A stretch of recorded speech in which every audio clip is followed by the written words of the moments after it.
5 spoons of salt. We are going to read a story about a little girl who forgets the things she has to do. Let us read and find out what happens as a consequence of her forgetfulness. Gita did not like doing chores. She was also very forgetful. One day, her grandfather asked her to go to the store to get medicines for his headache. Gita took the money and set off.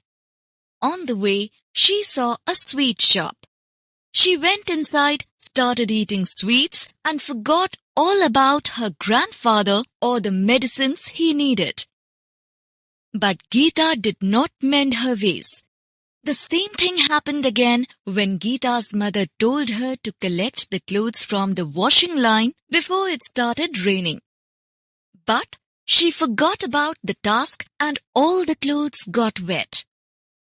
Another day, she had to take her sister's lunchbox to the school. On the way, she stopped to watch a circus and forgot all about the lunchbox. Her sister went without lunch that day. Gita's father asked her to iron his shirt.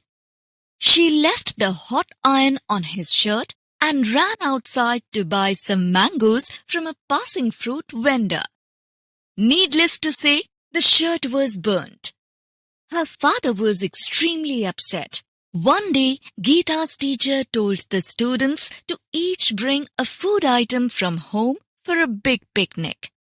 Gita's mother agreed to make a pot of her tasty sambar. Gita went to bed happy. The next morning, her mother woke up early to make the sambar. She woke Gita up and said, "The sambar is nearly done. I'm going out. Please add 5 teaspoons of salt to it after some time. Don't forget." Gita's grandmother heard this and thought, Gita will forget. So, she added salt to the pot. Gita's grandfather was reading his newspaper.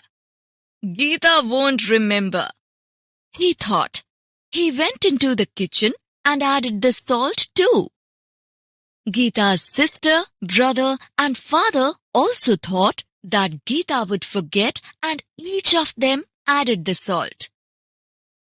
This time, Gita remembered her mother's instruction and added 5 teaspoons of salt to the sambar. Her mother returned and quickly poured the sambar into a container.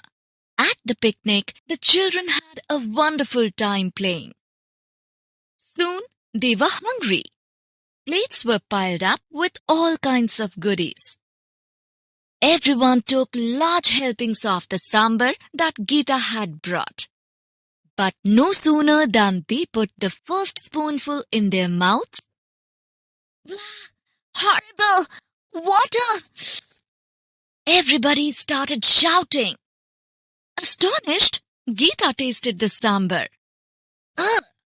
This is terrible!" All she could taste was salt. What had gone wrong? That day, everyone at home waited eagerly for Gita to tell them about her picnic. But she came back with a sad face. "Did anyone else add salt in the sambar?"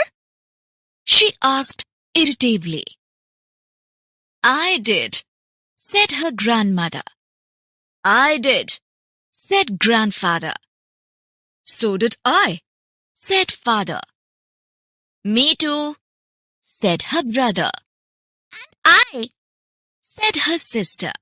They all looked at each other in dismay. "Why did you all do it? Mother only asked me to add the salt," cried Gita. "Oh dear, you forget everything you are told to do. So we thought that you wouldn't remember this time too." All of them replied sadly. Gita had burst into tears by this time. Her mother pulled her aside and gently said, "This happened because no one believed you could remember to do something. If you are responsible from now on and do your work on time, we will trust you." Gita learned an important lesson that day. She became much more careful and responsible with her chores after that. She also invited her friends over one day to taste her mother's delicious sambar again. They all loved it and agreed that it was the best sambar they had ever had.